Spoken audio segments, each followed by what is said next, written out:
The next button is the Hypothesize button.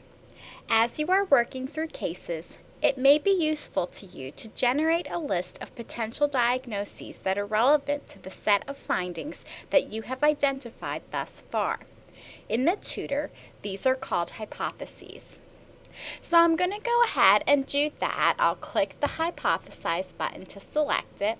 And as you see, again, I get a pop-up window that appears. But in this case, my choices are the different diseases that I have to choose from.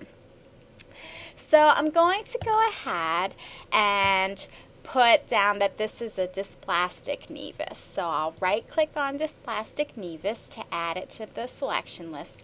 And as you see, when I did that, both dysplastic nevus and compound nevus were added to my selection list.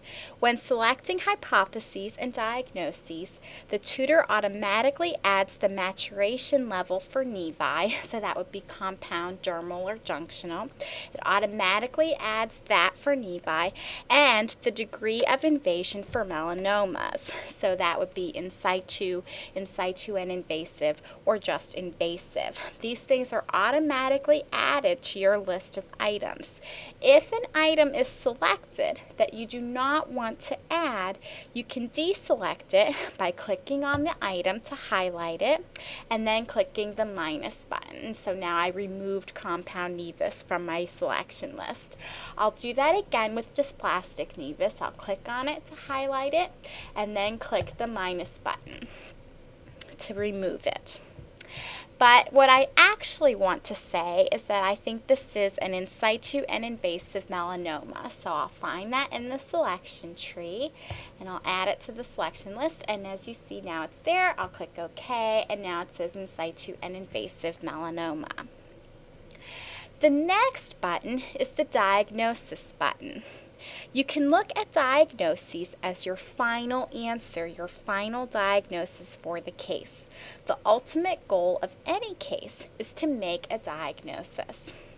So I'll go ahead and do that. I'll click the diagnosis button, and again I get the same choices that I had in the hypothesis menu, the same diseases, but in this case I'm saying that this is my final diagnosis for the case. So I'm going to go ahead and put, again, in situ and invasive melanoma and click OK. And as you see now, that appears as a diagnosis. But I'm going to go ahead and delete that to show another way that you can put diagnoses. Rather than going through the diagnosis menu and putting things as a diagnosis that way, you can also make a hypothesis be a diagnosis simply by dragging it down to the diagnosis area of your screen. Simply hold down the mouse button and drag it down to the diagnosis area, and when I release my mouse, as you see, in situ and invasive melanoma is now listed as a diagnosis as well. I'm going to go ahead and delete both of these to show what happens if you skip the hypothesizing step and go straight to diagnosing. So I'll click the diagnosis button, and again I'm going to put the same thing. I'm going to put in situ and invasive melanoma and click OK.